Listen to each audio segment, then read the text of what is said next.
Okay, one of the most exciting happenings during the beginning of the war is Operation Dynamo, or the evacuation of Dunkirk. So, we just talked about how Germany decides to invade the Low Countries. Now, the phony war is over. There's actual fighting is going on. The troops have been all prepared. And so the British, they end up leaving. You can see here, this is Great Britain. They're an island, and this is part of them. So they sent their military over because it's time to fight, right? Time to attack the Nazis.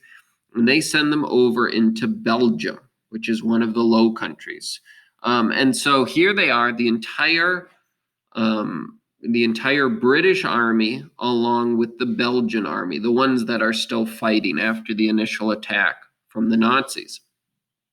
Well, the British and Belgian armies, they're coming together. They're going to save everyone, right? Help's here. The British are here. They're going to come and save the Low Countries. Well, in a daring move, the Germans do this wide swath, and they had to travel fast, and they went and they ended up surrounding the Belgian and the British troops. So here they are coming to fight these troops, and the Germans are able to circle around. And so now the entire British army is surrounded by Nazis, cut off from the French. So now they can't get assistance from the French because they're down here.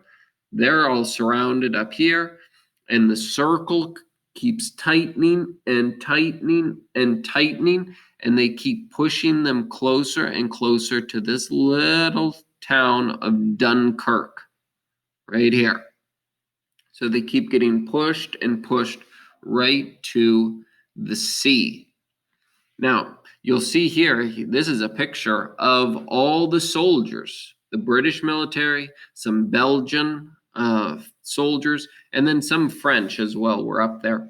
And so this is them on the beaches of Dunkirk. Now, here's the thing about a beach. There's nowhere to hide. They're all just lined up waiting to go home.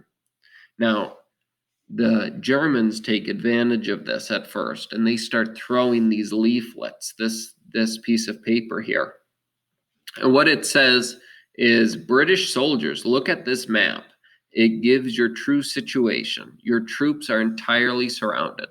Stop fighting. So it says, here we are, we're the Germans, and we're pushing you this way, and you're stuck up here, and we're pushing the French away from you, further and further away, and we're pushing you further and further towards the sea, and there's nowhere for you to go. And so they actually dropped those out of planes to discourage the Allies. Now comes the evacuation. The British Army actually gets saved by a daring rescue with the Navy and with the lack of effectiveness by the German Air Force. So Hitler has the entire British Navy surrounded. Or not Navy, sorry, the entire British Army surrounded. And he could have just wiped them out, but instead of using his army, he decides to use his Air Force, the Luftwaffe. And so he sends them in, but it's a cloudy day, it's not effective, and the British Navy take advantage of that and send their ships across the strait and pick up the Navy. Now, it's quite an astonishing story.